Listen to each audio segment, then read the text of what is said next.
Today in history, in 1979, at 4 a.m., an automatic valve mistakenly closed at the 3 Mile Island nuclear power plant near Harrisburg, Pennsylvania, culminating in radioactive leakage.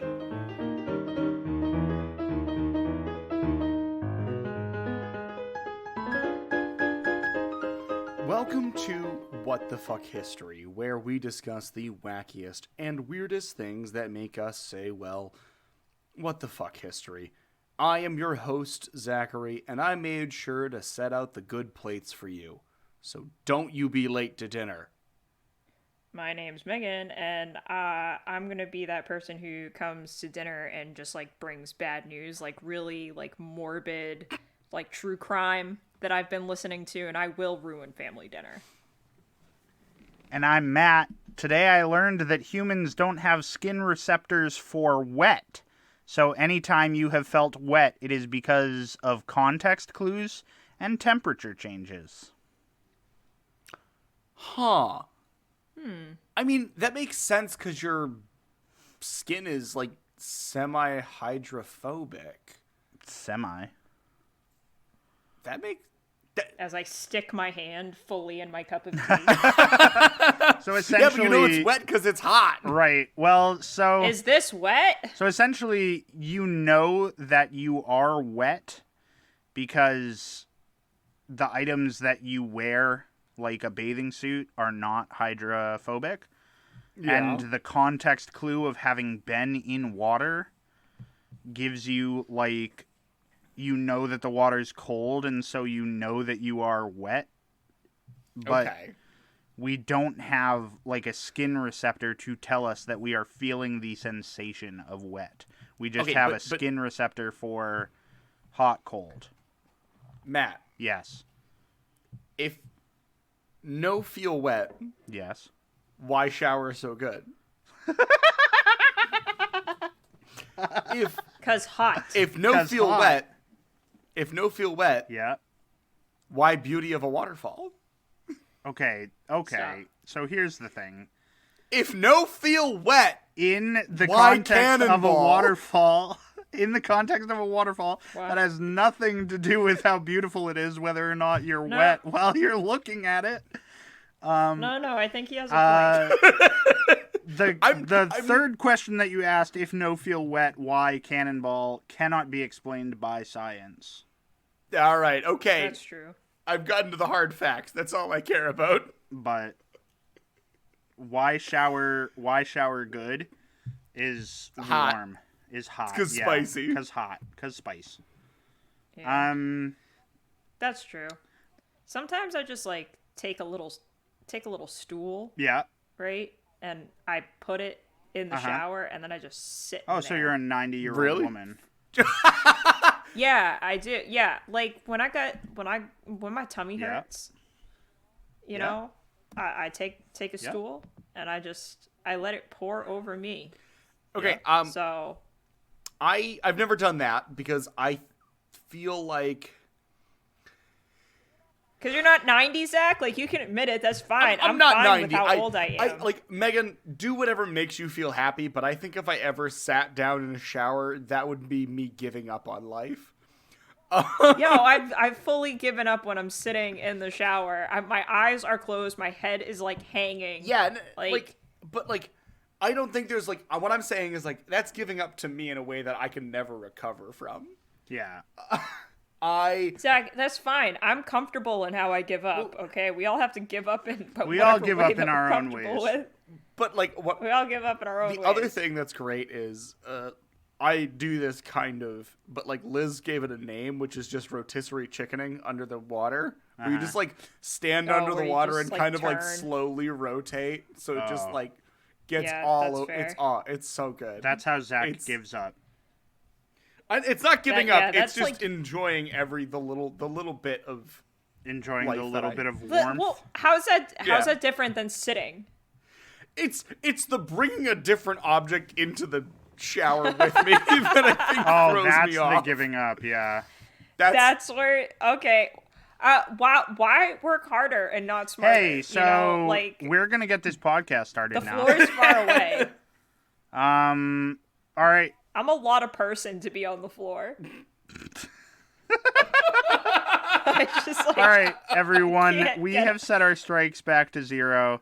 We played a game of rock, paper, scissors that only occurred in our mind, and the order for tonight is me, true.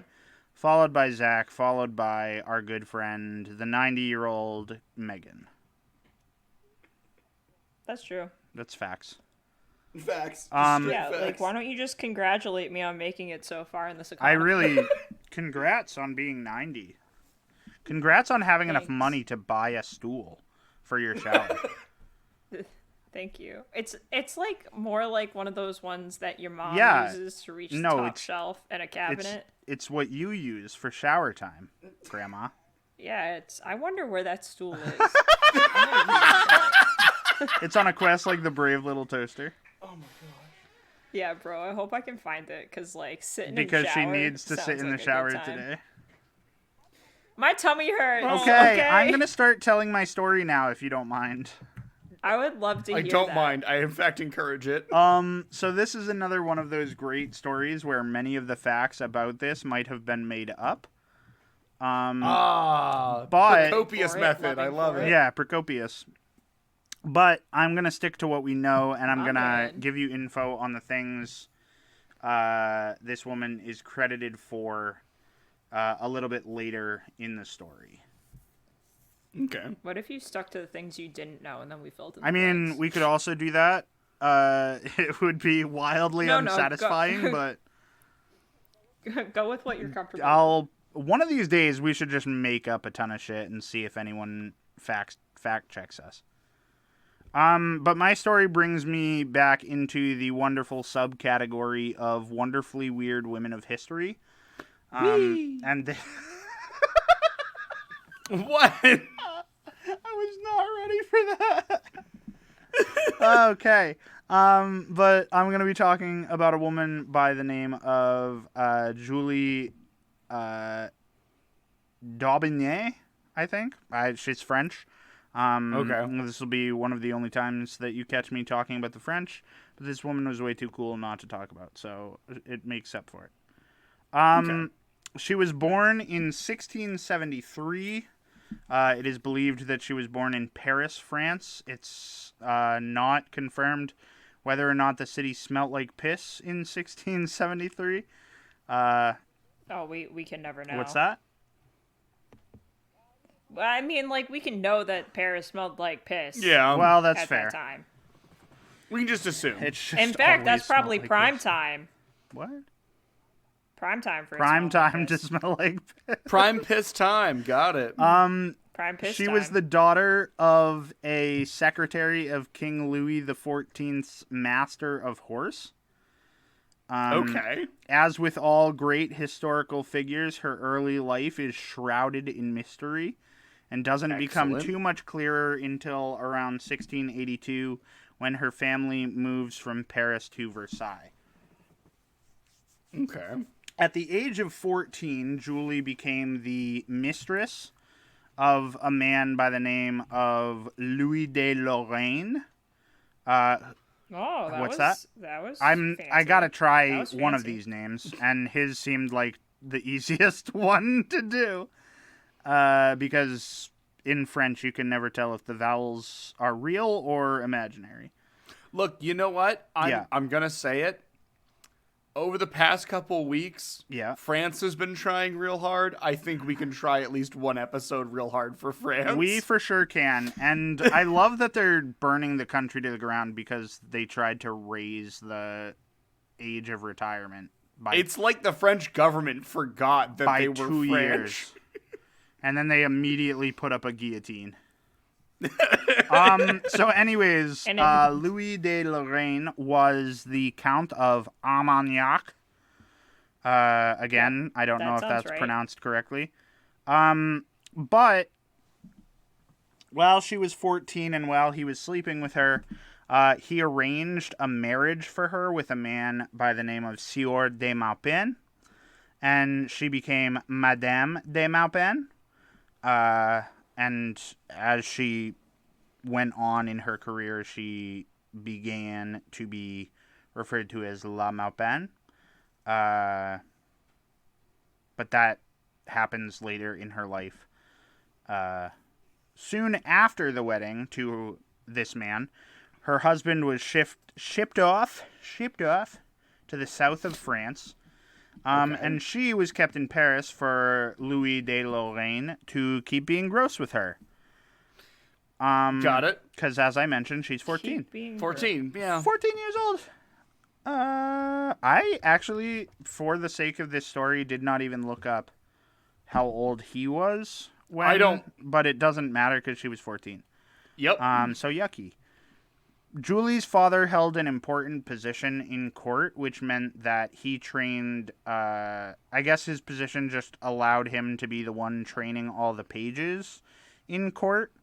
And he decided, instead of, like, shipping Julie off to a different school, he would just train her right alongside the young boys. Okay. So at the young age of 14, she was an accomplished swordswoman and was well-read and learned. Okay. So, but in that same year where she got married, she ended up running away with one of her fencing instructors by the name of... I love that. By the name of Serran.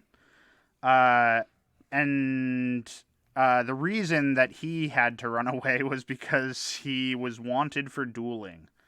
Excellent. And King Louis had made it illegal. So she ran away with this man. Again, did not check age. She's 14. Anything they do is illegal. The pair ended up in Marseille. But on their way there, they made money by performing in fencing shows where they would fight and sing. So essentially they would have fights with each other and they would sing. And entertain taverns or local fairs or anything like that. Okay. Julie would often dress as a man, even though the pair advertised themselves as being Serran and Julie, so the crowd knew that she was a woman if they read the posters. Like they can fucking read. Like they can read. But one night, a patron of one of these shows did apparently say that she was too good at fencing to be a girl, at which point she opened her shirt and silenced the entire tavern, apparently. Fuck yeah. But once the pair arrived in Marseille, Julie got a job singing with the local opera. Where she attracted the attention of a young girl. And I don't know how young this girl was in comparison to her. I'd imagine that they were of comparable age. Maybe the girl was also older. Not much detail is given about this young girl. Even her name, no one knows what her name was. She's a girl. What's that? That's all you need to know. She's young. She's a girl. That's all you're gonna get. That's all you're gonna get. What you also need to know is that the pair became lovers. Okay. Before this unnamed girl was then sent off to a convent by her parents, Julie decided to follow her and joined the convent, not like as a full joiner, but as like a candidate. I can't remember exactly what the title that it's given, but she was essentially just like a candidate to join the convent. Yeah, they had to go through nun tryouts. Nun tryouts, yeah. How fast can you get from a kneeling position to a standing position and back again? She was a nun in training. A nun in training. But anyways, which, going from standing to kneeling, it's a tricky task. Is also tricky task. Yeah, it's important also for like a good sex life. Hey, so she was just training for a lot of things. Hey, you were talking about a 14-year-old girl. So, Megan's like, what? So, anyways, one night. Where are her parents? What? Where are her parents? Get this girl some Yeah, parents. get this girl some parents. So anyways, one night, Julie devises this plan. A nun of the order of the convent that they were at had died. And so, Julie runs to where this nun is buried, gets the nun's body, brings it back to the convent, puts it in the bed where her lover sleeps, and then burns the convent. All so that she can run away with her lover. Okay. The pair run away from the convent for 3 months. The unnamed girl, eventually returns to her family, and Julie is sentenced to death in absentia for the crimes of grave robbing, arson, and kidnapping. So essentially, because she was on the run, she gets sentenced and found guilty, sentenced to death, but it's in absentia because she wasn't there. They can't fucking They can't find her. And she's like Jason fucking Bourne. Jesus Christ, it's Jason Bourne. She also is tried under her husband's name. Oh? Because the French at the time couldn't believe that another girl was responsible for the kidnapping of this unnamed girl.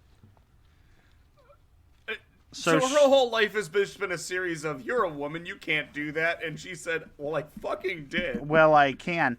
And I want you to know that, like, it's her whole life, but she is incredibly young.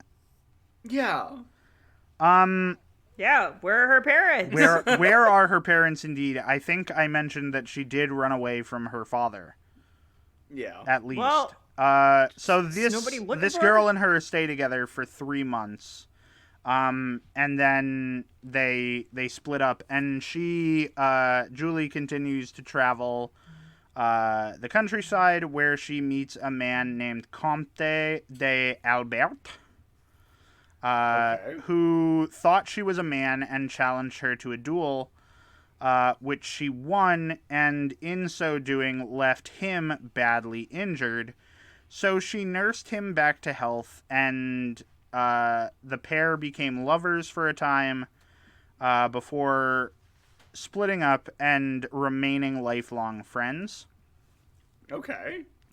All this eventually leads her back to Paris with a new lover who she met along the way. I can't remember his name, and I didn't write it down. For those of you that aren't part of our group chat, which is all of you, I forgot my notes at work today and only looked up the parts of this that really mattered, and some of them are just names. And that one got left off. So, anyways, this man that she's traveling with is a singer who's trying to get a job with an opera in Paris. He auditions for the opera, and while he's auditioning, he says that he'll only audition under the condition that Julie is also allowed to audition. And they're like, I like the solidarity. They're like, fuck it, I guess, cool. So she auditions, and at the age of 17, she gets herself a position in the opera. Okay. But in order for her to start working at the opera, she needed to get herself pardoned for the crimes that she had committed while she was running around the countryside for 3 years. Her little crime sabbatical. Her crime sabbatical. So she reached out to Louis de Lorraine and asked him to work up a pardon for her, which he did eventually do. Okay. So she's like, hey, I committed a lot of crimes, and he's like, that's she did a ton of crimes, and he's like, all right, cool. Let me just sweep that under the rug. So she gets herself a job at the opera. But this is where I'm gonna venture into some territory about the things that she may not have done. She stays with the opera from 1690 and gains gains popularity with the people of Paris through that period to 1694, where she attended a ball wearing men's clothing and flirted with a noblewoman's daughter, and then eventually kissed her to the point where 3 people who had been trying to be suitors for this woman individually came up to Julie and challenged her to a duel, and she told all of them to meet her at the back garden. Come out to the garden, say that to my Come out face, to the Howard. garden, say that to my face. So all 3 of these men went out to the garden. She challenged all of them at once, beat them all, Yeah, and amen. then went back inside to continue flirting with this woman. As you should. Yes. But, as I mentioned before, dueling was still illegal. And so she ended Okay. up being forced to flee to Brussels. Oh my god. Just go flee So again. while she was in Brussels, she reportedly became the lover of the Elector of Bavaria, and he ended up paying her 40,000 francs to leave him alone after she stabbed herself with a What? real knife while performing on stage. He considered her to be a little bit too much. Okay, well, She if you can't stand the heat, Stay out of the kitchen. get out of She the did kitchen. apparently Yeah. not take the 40,000. She threw it on the ground, and I can't remember if the details said that she like spit on it or stomped on it or something. But either way, she left. But she I would have taken it. right, I probably would have too. But she bounces around a little bit. There are reports that she went to Madrid, but nothing really says what she did there. It's also said that like throughout her life, she continues to duel people.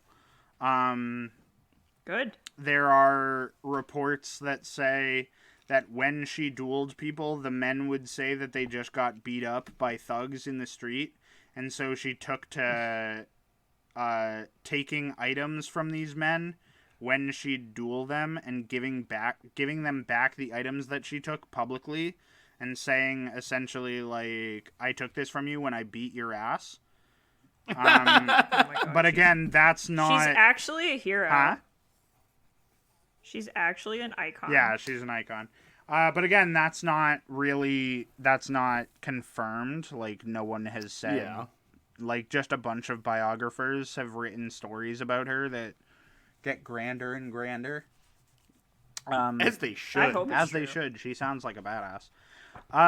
So she bounces around from Brussels to Madrid to other places, but she does make her way back to Paris after having been pardoned for dueling because the king's brother put in a good word for her.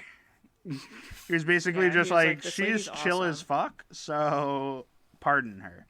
Look, all these bitches had it coming. And so she True. ends up going back to the opera.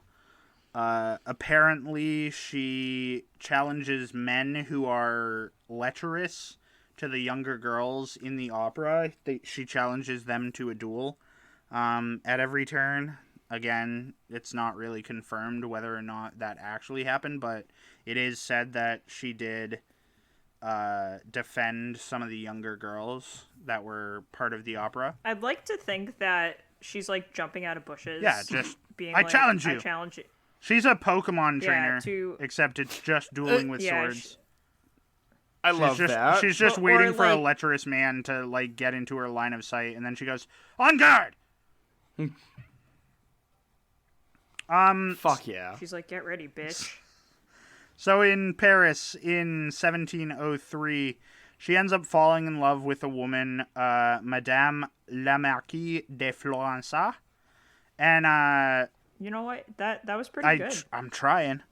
The pair Yeah. stayed together for 2 years in what most biographers refer to as, quote unquote, perfect harmony. They were roommates. What's that? And they were And roommates. they were roommates. They stayed together for 2 years until De Florenza died of a fever. Okay. Oh, Julie. God. It always happens. Julie then. It's always It a is fever. always a fever. You hate to see him go with a fever, but You it hate to is see the always fever. a fever. So Julie, due to the distress of her lover dying, she went to live in a convent where she died at the ripe old age of 33. Jeez. Oh my God. Yeah. She got so much done. You gotta know that she lived most of her life between 14 and 17. Yeah, I can get that. Yeah, did a whole lot of living in them. She- 2 I mean, years. listen. She did a whole lot of living in 3 years. She's like here for a good Not a time, not a long long time, time. yeah. You know what I mean? Clearly. But Jeez. I think the part of this story that really kind of, as I was reading it, I just felt like she was moving from lover to lover, which was really interesting. Because this Okay. is a time before, like, promiscuity was, I mean, I'm sure people were, but Well, I mean, men were allowed to be right, promiscuous. but women Yeah. were not. And like I said, she was even tried as a man in absentia because they couldn't have seen a woman breaking another woman out of a convent. So I just thought it was Yeah. really interesting that she kept bouncing from person to person. And that, you know, Like, she we lived don't know what she this lived means. a great deal of her life from 14 to 17. It's fucking wild. It is pretty wild. Can you imagine being 14 and being like, man, this lady's hot. Well, I'm gonna go. imagine being 14 and being like, man, this dude is hot. I'm gonna leave with him because he got in a duel. Yeah, I don't. Yeah, dude. There's a lot of sketchy shit that happened that she kind of got bumped around, but I feel like she was like, well, I'm gonna since grab life life by handed the me horns. lemons, I'm gonna make bisexual goddess energy. Yeah, exactly. That's so true, though. She was like, I also whatever, love that fight me. after leaving, there's no mention of her like reconnecting with her father, Good. He sounds like a cunt. and it. And at Yeah, no well- point in the story is her mother even mentioned at all. So, like, We call him like we see him. we do I call mean- him like we see him. We call him like we see him. Mom went out for a pack of cigarettes and a gallon of milk, and Dad's just an asshole. Yeah. Fuck them both. But Dad did teach her the way of the sword, so Yeah, fair enough, he's I guess. he's but, like, partially to doesn't- blame doesn't- for her being as cool as she is. Yeah. I mean, the fair negligence is not to great. blame. enough. No, it's pretty shitty. It's pretty bad. It's awful. I like but- how you used to blame because she did terrorize the countryside for a good amount of time. Yeah. But anyways, damn. that was my story about Julie Diablene. Again, I do enjoy like your like you did give the French the old college I did give it You a did. college try, and I think it was only because, first of all, we did have an entire episode where we made fun of how much Paris smelt like piss. Yeah. Or like not- a, good, I'm- a good segment of an episode. Such that we ended that episode with what the piss history. Yeah. So I just felt like I should at least give it a try. You can put that on my grave. I do need. I will need to take a shower though. Fair enough. You know what?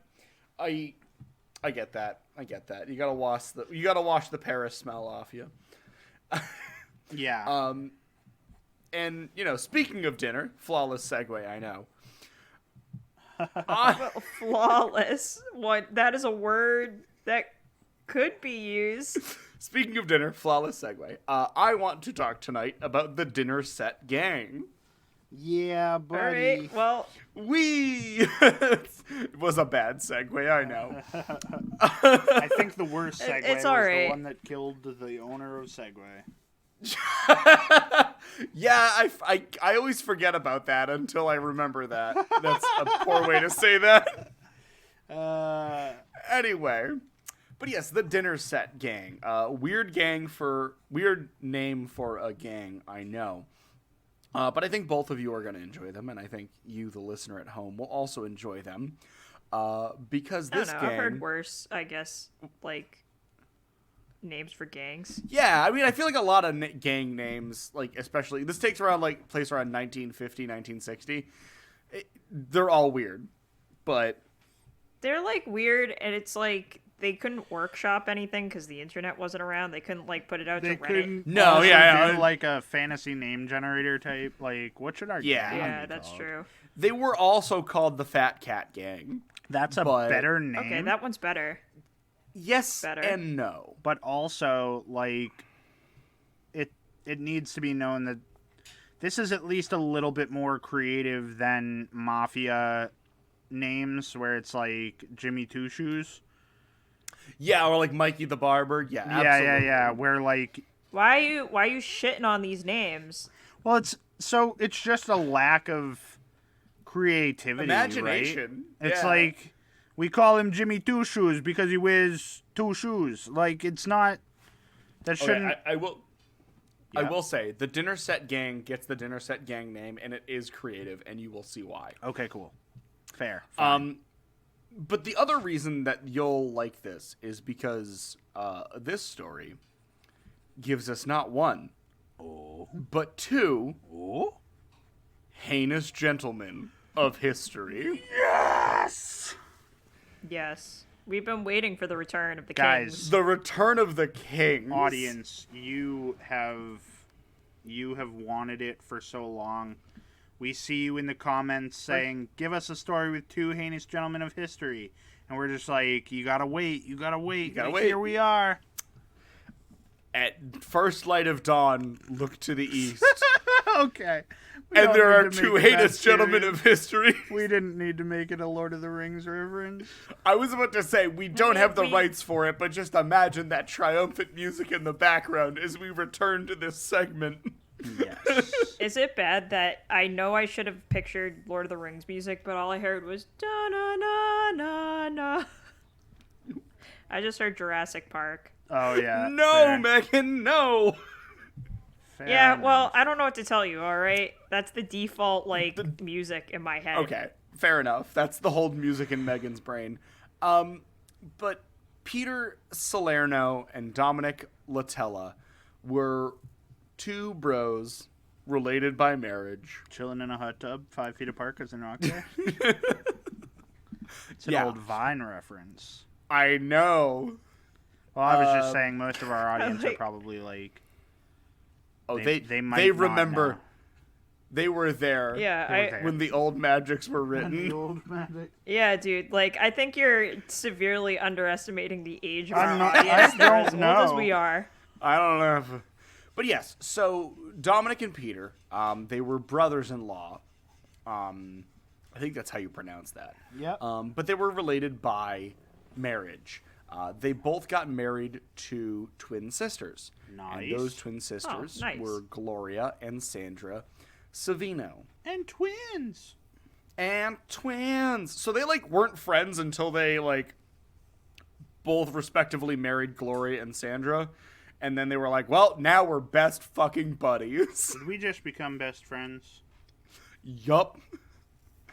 Want to go do karate in the garage? Yup. Kinda, sorta. We'll get to it. But so they marry Gloria and Sandra, and they get hitched. And it's a real cute way to start a life of crime. Because the Savino sisters, they come from a family that is, well, you guessed it, Criminals. no connected with the mob. Oh, hell yeah. Oh, yeah.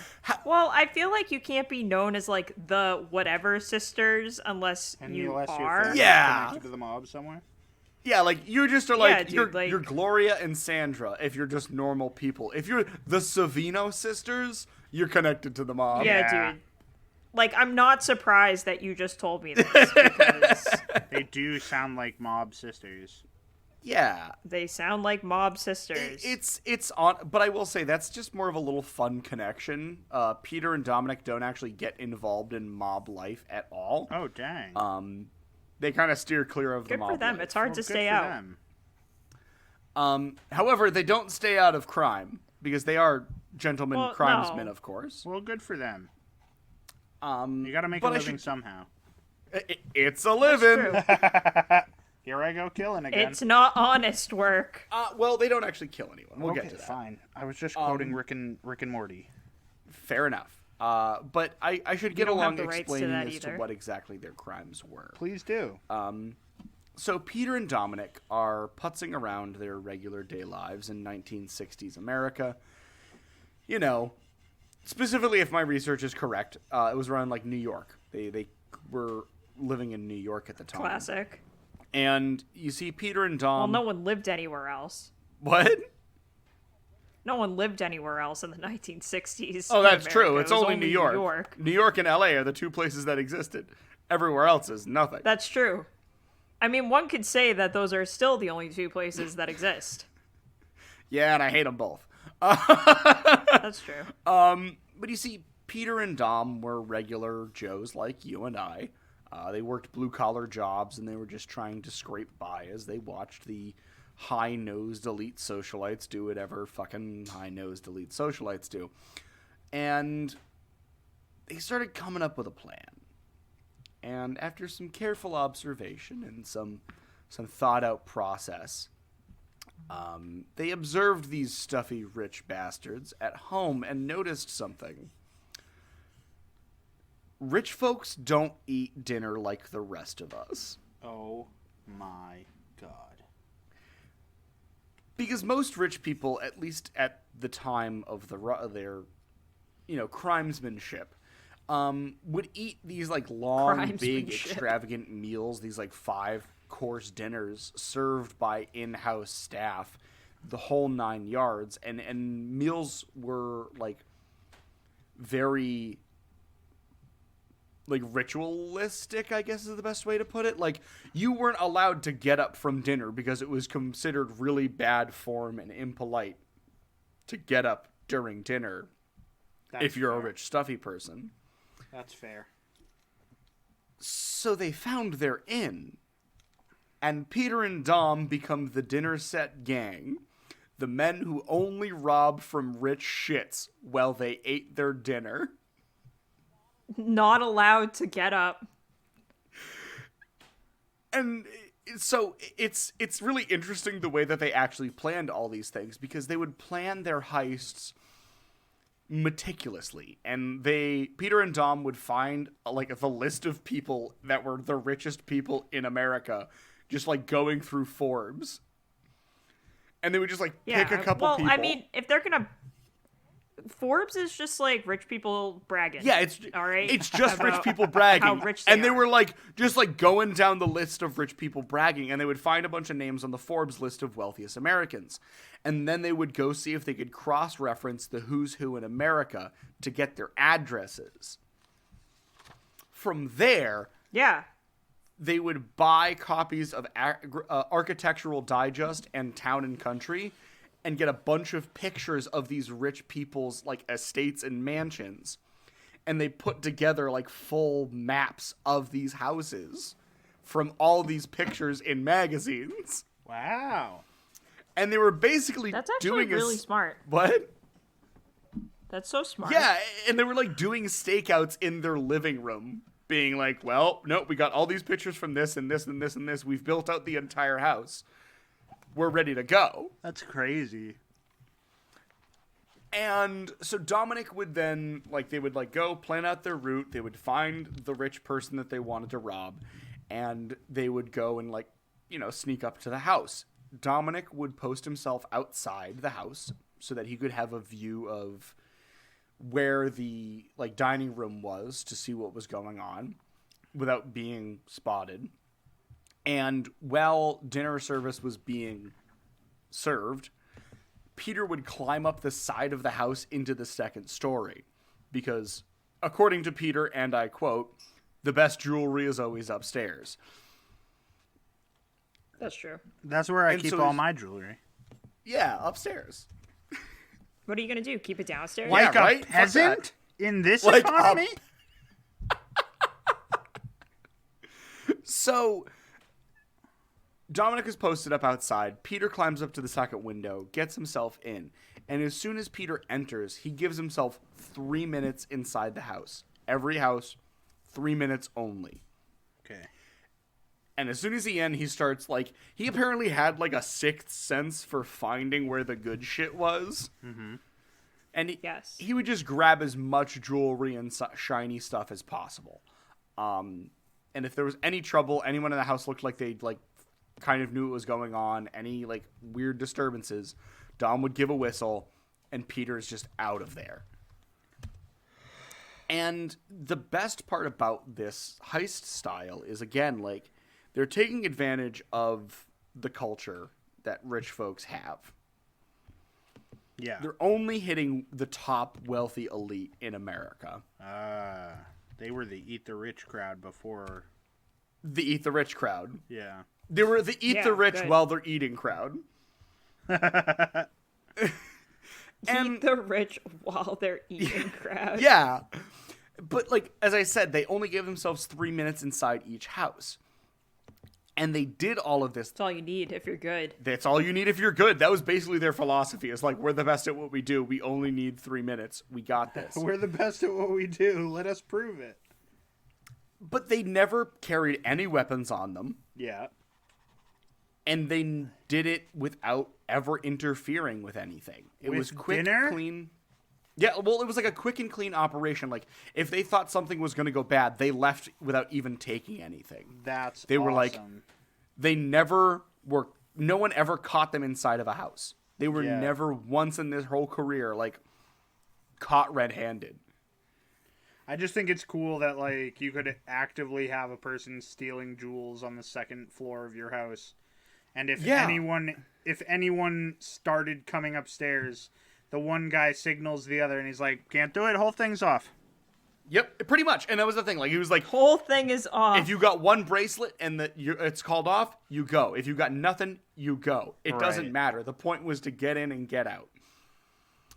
And what's also so fun about this, and that I think is so amazing, is not only do they hit the rich folks in their, like, Long Island mansions and their estates in Connecticut. No. They found out the vacation schedules of all the rich folks, and they would fly back and forth from New England to Palm Beach, Florida, and hit them at their vacation homes too. Oh my god, they're actual Awesome. gods. No rest for the rich. Fuck yeah. I love everything about these men, I've decided. They just keep going back and forth up the East Coast, robbing these rich people blind. It's great. It sounds like a way to make a living. It's a great way to make a living because at the height of their illustrious career, they were apparently stealing on average about $250,000 per heist. Wow. Per heist? Per heist. Jesus. It averages out to about $250,000 per heist. And the FBI... I'd like to know, do you think their, like, wives were really proud? Absolutely. They love it. They were apparently, like, spending a lot of money on, like, cars and paintings and nights out. Like, they loved being rich because they were stealing so much money. They loved it. And the FBI eventually pins them for several hundred break-ins, and the thefts... It's hard to tell because a lot of people start copycatting their style of robbery. Yeah, well, when you're the best. When you're the best, people want to copy it. I mean, like, when it's working, you know? It was working. If it ain't broke. Don't fix it. But they are thought to have stolen somewhere between $75 and $150 million in jewels. Kings. Woo! Absolute kings. The largest heist that they ever did, they did in a house that was being rented by an heir to the DuPont fortune. Why does that sound... Who are the DuPonts again? So, you know DuPont Chemicals, the largest manufacturers of chemicals in the world? Oh, yeah. No. I was like, why does that sound so familiar? Yeah, like owns a lot And I of was shit. like, DuPont. oh, yeah. Yeah, Yeah, I know who you're talking about now. I know those rich fucks. those rich fucks. Well, Peter managed to snag from those rich fucks enough jewels to be worth approximately $12 million, Good. including a 17.65 carat pink diamond worth $1.8 million on its own. Holy shit. God. I don't know if you've seen a 17 carat diamond, but that thing's honkin' big. Zach, I'm not rich enough, all right? What? I'm not rich enough to have ever seen a diamond that big. No, absolutely not. None of us are. However, like, if you've seen, like, a 2 carat diamond ring, multiply that by 9. Yeah, I mean, I You have know, to It's a look at I've big seen fucking Hope rock. diamonds. Right, Jesus Christ, he's not wrong. It's like the Pink Panther diamond. It's a big diamond. And it's a big-ass diamond. And these men do this for a long time. They rob from the rich from the 1960s up until, like, the early 1980s. Which is wild. I believe Dom was born in, like, 1944, so he's, like, well into his 40s, and they're still robbing homes. He brings Good. his seat for the shower with him. Yes. All right. You don't have to come at me like that. But they do run into a little bit of a problem. Uh-oh. Which is they retire in the early 80s, and their lifestyle that they were living didn't really account for saving a lot. Yeah. So they kind of start to run out of money. And this is also kind of a hard thing to calculate because, as I said, they're like stealing $150 million in jewels, but at the time, their fence was giving them 10 cents on the dollar for every jewel. Who was giving? Oh, their fence. Their fence. So, like, the person taking the jewels and making sure that they get paid is, like, taking his cut, which, like, 10 cents on the dollar was the going rate at the time for fences. No, yeah.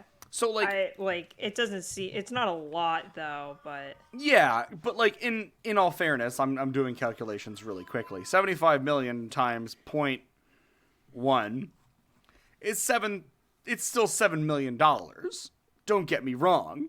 Divided by it's 2. Still $7 million. It's still like almost $4 million per person, but like if you're living like you have $4 million, you kind of run out of money. Yeah. And to make it worse, Gloria, Peter's wife, gets diagnosed with breast cancer. No. And since the money is running out, they can't afford to pay for treatment. No.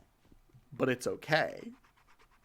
Because the boys go back to work. They can pull off. Oh, the boys. Yeah, I feel The like boys that's every are back in action town. movie where it's like, Yeah. we gotta pull off one more heist. One more score. One more heist. Just need one more, Arthur. Just enough to save Christmas. Christmas. Save Christmas. It's a Hallmark movie now. Boys are back in it's town. a Hallmark thievery movie. But yeah, so they start going back and they start stealing again in the 1990s. And they come out of retirement and successfully continue doing more heists until they are finally caught on January 21st, 1992 during a heist in Westport, Connecticut. Damn. And they go to jail, and I believe... Yeah. Well, not surprised. Not surprised. I believe Peter is out on parole now and living in Florida, and Dom passed away in 2017. No. God. I mean, he was born in 44. He was, Let's be honest, bro. He lived a longer life than he had any right to. than Yeah. most people in the Yeah. crime profession deserve. Absolutely, but I think that like this story is so interesting because they we're like, all right, we're not gonna hurt anyone. Like our job, well, we're gonna steal a bunch of shit, but we're gonna steal a bunch of shit from a bunch of rich guys. Yeah. And I think that my favorite like crime stories, Which is what makes it acceptable.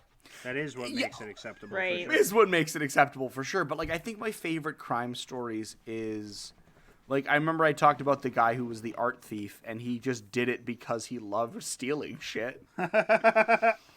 He just And, had, like- he was born with sticky fingers. Yeah, absolutely. But like, Dom and Peter give me the same kind of vibe where they were like, we're gonna go steal a bunch of stuff from a bunch of rich people who will probably not even notice that it's gone. And we're gonna Yeah, live it'd be like interesting kings to, because we can. And I have to give them props. But like, I will not give a person who makes their money off the backs of other people's labor props. Like, fuck the billionaires who have used shit pay labor in order to make themselves opulently rich. If you want to, like, be smart and steal all that shit and live like a king, I have no fucking complaints about that. Oh, yeah. It's I a have bit of a no mixed up complaints morality, I whatsoever. know, but at the same time, I'm like, dude, you just robbed from these wealthy fucks who had no idea that they were getting robbed from, and you did it like goddamn kings, and you should live like kings for that. I don't know. I don't think that's messed up morality. I think, like, all's fair in love and war at that point, you know? Like, Yeah. billionaires don't care. Like, they commit crimes literally every single day. Yeah. I don't know. So, you know, people steal from you. And you put your house in Forbes or, like, Home and Garden. Like, this is fair game. Exactly. You wanted to show off. Fuck you. You lost. Yeah, dude, you wanted to show off. All right, you showed off. Someone used that information. Isn't that what freedom's about? Freedom, Fuck you. motherfucker. Fuck around and Absolutely. find out. Like, I that's a love good it. one, though. But yeah, that's my story. Yeah, that was a And good he's one. sticking to it. I mean, And I'm sticking he to is it. sticking to it. Do you want me to get a jump into Yeah, mine? that would be Jump good. on in. We did spend a good portion of the beginning of this here podcast fucking around, so And now we're about to Yeah, find well, out. we are. Megan, tell us the title of your story. And the award for Dynamite goes boom. That is, I think that needs to be the title of the podcast. I think so too. Fuck Well, yeah. I mean, wait until you hear the story. Maybe you don't like the story. Well, no. So, Whether I like the story or not, that is an amazing title. it's a good title. I was really inspired. I do these at work, so like sometimes I'll be in like a haze when I write these, It's and so just then a I go fever back dream and for I'm like, her. oh, Yeah. yeah. I'm like, wow, that was clever. That was like when I said Pompeii before Pompeii became flambe, and you started laughing, and I was like, I forgot that was in there. Like, it's a fever dream. So yeah, that's the title, and I'll jump into it. So, as I've said before, people in the past had like 80 jobs that it feels like they just gave themselves. Yeah. Like jobs that you can't get anymore. You know? Like, they're like, I'm an alchemist and an inventor and a travel log writer and a lover. And you're like, that one of, like, some of those you just can't get paid Some for, of those Yeah. you know? But, are not real. I mean, some of them you can, but some of them are just, like, made-up professions. So, this can be said for our protagonist, Alfred Noble. So, not to be confused with the racehorse or the other Alfred Nobel. Because when I was looking this up, the first thing that obviously pops up is, like, Wikipedia.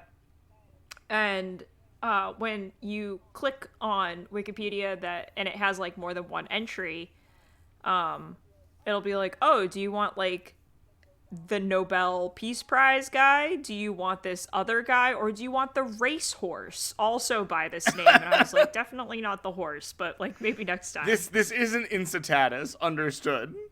Yeah, I was like, maybe next time we'll do Good it. old Incitatus. That was s- a blast from the past. I know, right? So, Alfred Nobel was known for being Swedish, a chemist, an engineer, an inventor, a businessman, and a philanthropist. And a fish. So 19 different jobs. And a fish in his past life. He was a Swedish fish. Oh, He was a fuck Swedish off. I'll fish. take the strike. I'll take I know. it. That's a strike. I'll take it. Unfortunately. Yeah. You know, being a philanthropist isn't a job. It was Anytime to Tony someone's like, Stark. I'm a philanthropist, I'm like, go fuck yourself. Yeah, like, that's not a job. That's just like a thing you do in your spare It's time. just what you do for fun. Bye, ZD. I miss you already. But it's like, it's just a title you get when you're rich and you don't want to pay taxes. Yeah. When you're rich Like, and that's don't not a want to job. pay taxes. That's literally what it is. You're just like, I don't want to pay taxes and I have money that's going to be taxed. What should I do? Philanthropize. Yeah. So, but the best thing that Mr. Nobel is known for is having given his fortune to establishing the Nobel Prize. But we're going to start where this legend began, at his birth. Okay. As all good things do start. So Nobel was born in Stockholm, famous for the syndrome, in 1833. Love that you would like that description. He was one of 8 children, but most of them died in childhood because the family was impoverished. It was due to his father that Nobel was first interested in engineering, specifically explosives. You know, a bit of a plot twist. Excellent. I'm already loving it. Yeah. The man who invented the Nobel Peace Prize loves fucking explosives. Hell yeah. And so he learned the basics of blowing shit up from his dad in his youth. Maybe this was why his other siblings actually died. Who can say? A conspiracy theory that I am just now starting. So, Nobel's father eventually moved to Russia, where he made it big as a manufacturer of machine tools and explosives. And with the money, he decided to start work on the torpedo. Hell yeah. The torpedo? Which- Just like the original The torpedo? very first. The very first torpedo. I love that. So, with these financial windfalls, the family moved to Russia, and Nobel was able to enjoy private tutors and gain proficiency in like 6 languages and also chemistry, his real love language, and also explosive, his other real love language. Mm-hmm. Well, now my love he language also wrote sound poetry. boring as fuck. Yeah, well, didn't you know that there are actually like 6 love languages, explosives being One of the them? last Yeah. one? And the most important. Yeah, it's the most important and the most deadly. Keep your partner on your toes.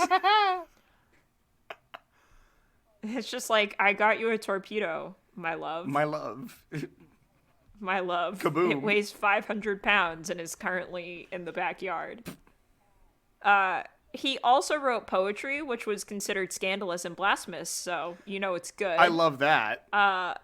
Yeah, I know. If someone said that anything that I wrote was scandalous and blasphemous, I'd be like, oh my god, thank you so much. I mean, but like, I also just love that from the perspective of being like the whole Norse dealio was like, all right, this is Odin, god of war and poetry. And poetry. Like, we're here Well, to they blow go shit hand up in and hand. also write poems. We're here to blow shit up and also, you know, talk about our feelings about it. Yeah, I love that. Like, it's all about self-care. It's all about balance. So, for most of Nobel's life, he traveled for business and kept a home in Paris. So it always comes back to France. He was a solitary character and was given to fits of depression. So, like, same. Same. He never married, but he did have 3 great loves. One of them, surprisingly, not explosives. They were real people. Okay. The first was a Russian girl who rejected his marriage proposal, so rip to a legend. The second was his Austro-Bohemian countess secretary, but she left him to marry her lover, a baron. A real step down for her, if I may weigh in. Agreed. You absolutely may. Yeah, well, I mean, if you look at the ranks of patronage, a baron is below a countess. Yeah. So, step down. She did keep up correspondence with him until his death, and it is probably because of her influence that he made the decision to include the Peace Prize in his will. And his last relationship lasted for about 18 years with a girl, but I guess he had 4 great loves because explosives were always with him during this whole thing. I love that. So, There's at least one constant in this man's life, and I am for that. dude, it's always explosives. So his work with explosives, though it started with his father, really kicked off when he met a guy named Escando Sobrero, What a great the name. inventor. Yeah. I know, Ascanio. I think his name is Ascanio. It's There we go. almost as Ascanio good as Sobrero. Mafgamine. Almost. No, sorry. Mathmane is better, but Ascandio is pretty good. Ascandio, though, is known as the inventor of nitroglycerin, so There we go. Okay. Alfred was alright. he was a real fanboy. He was like, wow, that's a big explosive. So Sobrero looked at his invention and saw that to use it was to go beyond the powers of man because it was unpredictable. But Nobel was like, hell yeah, brother. He wanted to control it and use it as a commercially available explosive. Like, he wanted everyone to know the joy of explosives. So Well, when it's he your love went language, on. you share it with people. Yeah. That's true. His love language was giving gifts. And his gift And was explosives. His gift was explosives. Give it to the people. So he was like, hell yeah, brother. I'm going to give this to everyone. He went on to file patents for dynamite and for controlling nitroglycerin. Just 2 of the 355 patents that he held over the course of his life. So no Damn. big deal. Boy was know. putting in work. He was putting in a lot of work. His family factory also decided that they loved war. Okay. And yeah, they loved war and started producing weapons for the Crimean War. Afterwards, Nobel's father left the care of the factory in the hands of his second son, while our man Alfred could do what he loved, which was make things go boom. And he invented the detonator and blasting cap. Okay. Yeah, I mean, like, listen, father creates big torpedo. Son creates localized Explosions. Yeah. Yeah. All right. The legacy lives on. So, I'm sure that you're wondering, oh, a man whose family only deals in weapons and a man who only deals in bombs, I'm sure nothing ever went wrong, is what you're probably thinking. But I'm here to burst that bubble. In 1864, his nitroglycerin shed, because he just, like, kept it in a little DIY studio space, I guess. Okay. It exploded, and it killed 5 people, including Nobel's younger brother. Oh, no. I know. Nobel phased, but also surprisingly unfazed by this tragedy. He created the nitroglycerin company so that he could continue his work in a more isolated area. He was like, man, I'm really sorry for killing my brother, but also my mistress, she calls. Fair enough. I mean, he did not learn from any mistakes, or maybe he did, because he then went on to invent more powerful versions of dynamite. Yeah, I think we He's a appropriately titled the name of this episode. I think so, too. Yeah. So, in 1884, the Royal Swedish Fish Academy of Sciences saw his work and were like, get on the team, my brother. And along with them being arms dealers, like along with the Nobel family being arms dealers, His brothers also founded a massive oil company, and Nobel invested in it, gaining more money from his vast oil stocks. But yeah, I know. Okay. I know. But despite the armament factories and oil companies and the bombs, Nobel claimed that he was a pacifist. Oh. I don't know if you get to claim that. When you make... I don't know if you know the meaning of that word. When you make explosions, are you able to say you're a pacifist? In the... Like, okay, like... In the sense that he's not the one exploding people?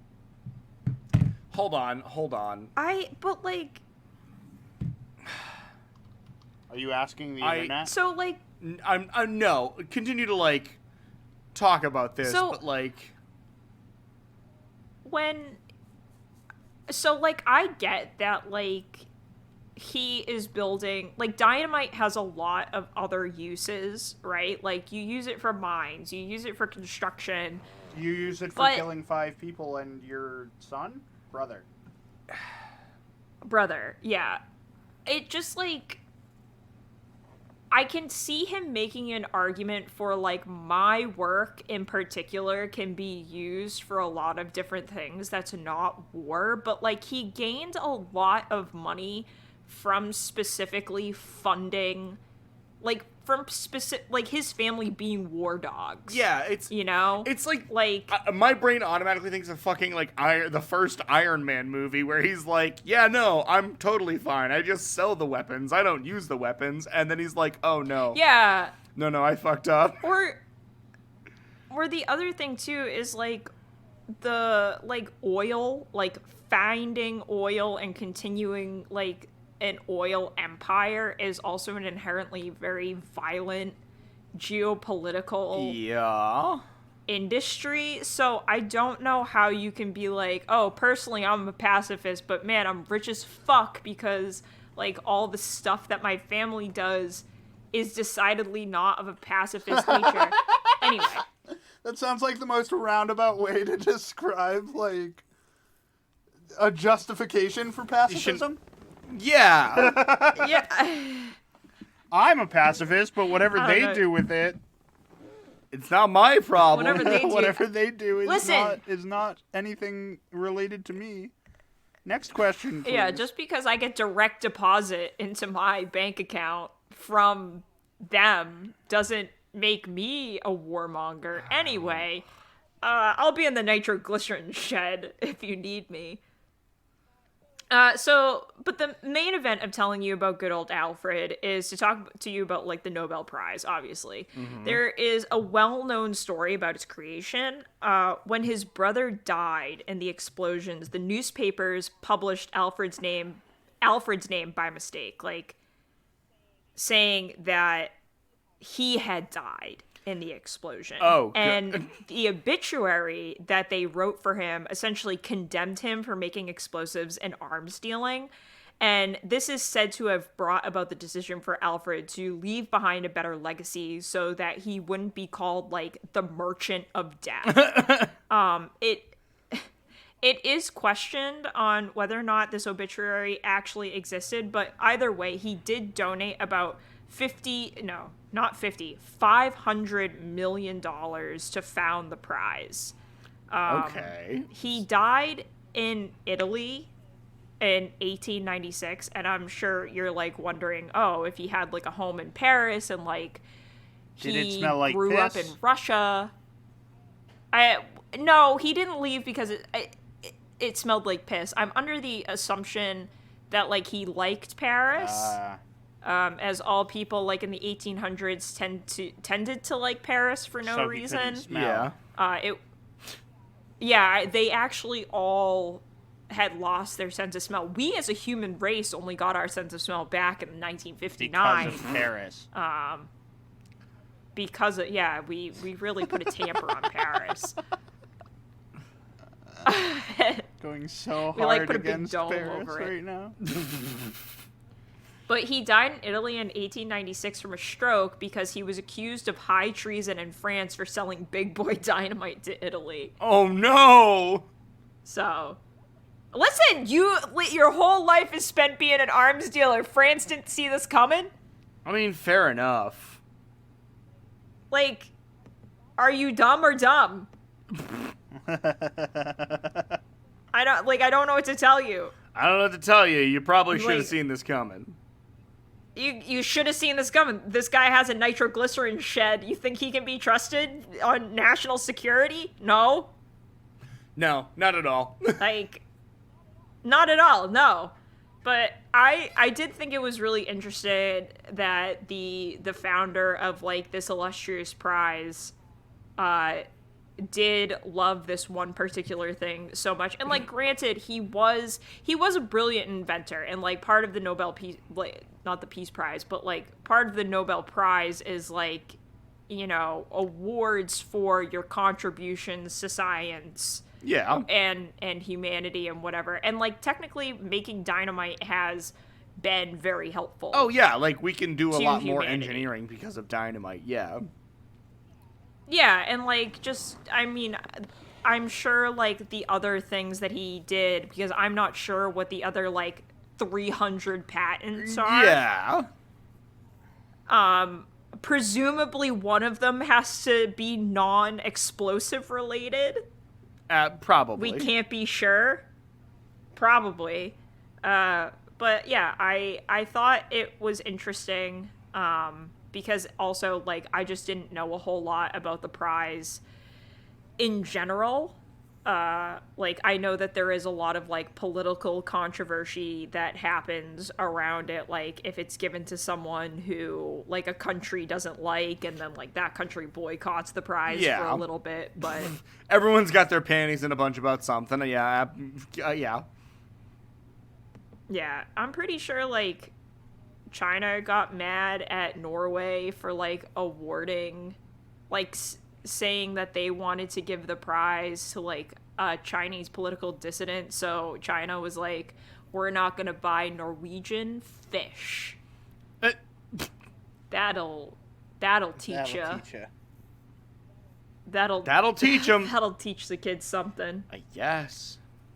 Those pesky Norwegians. Fucking... But Pesky Norwegians, indeed. the pesky Norwegians. Do you guys want an update on Candyland? Wait, what? I wasn't prepared for you to end your story with questioning whether or not we want an update on Candyland. Yeah, okay. So, I'll just briefly for the viewers, and then we'll end. So I work at a public library. I know, shocking. I'm sure you can tell that by the sound of my voice. And I'm currently, like, making giant props for life-size Candyland for children to play.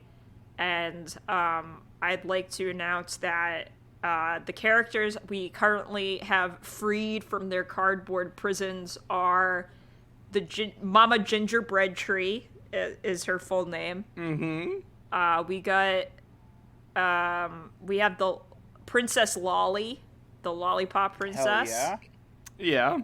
Yep, she's free. Grandma Nut. Yeah, Grandma Nut is also free. And Mr. Mint, the Duke of Swirl, also Hell free. yes. Okay. Yes. Tomorrow we build 4 more characters and then we start painting. Nice. Excellent. Oh, I can't wait for this to be over because I'm gonna take Grandma Nut home. That'll be so good to As see. you Her eye- should. The next time that I come visit, Her eyes I are will so demand sensual. to see Nana Nut. Yeah, do you think my neighbors, who are absolute assholes, will hate it if I build a giant 3D model of Nana Yes, Nut and put they it in my front will. yard? But you should. They'll, like, call the cops. But They'll be here's the like, thing, there's a nothing they giant can do cardboard about it. cutout.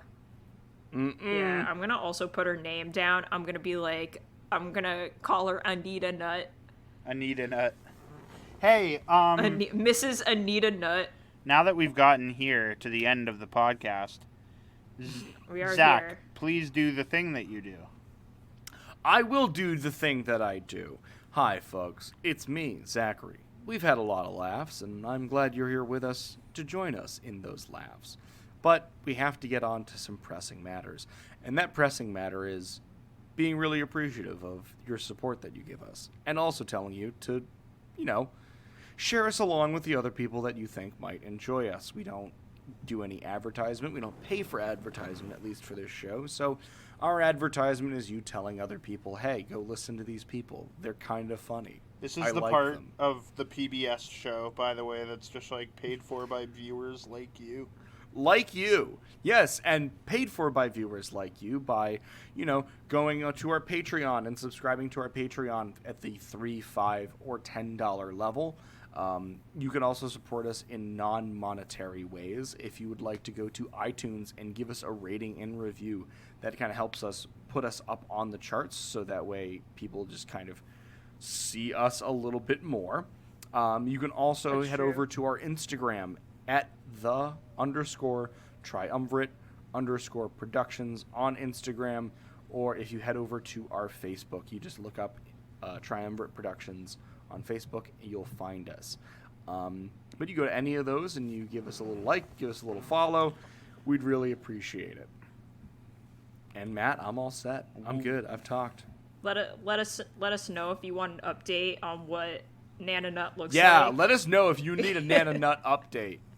Yeah. Yeah, let me know. I'll hook you up. If you specifically with the need a Nana progress. Nut update, we can provide that at no cost to you. We can provide Nana Nut update.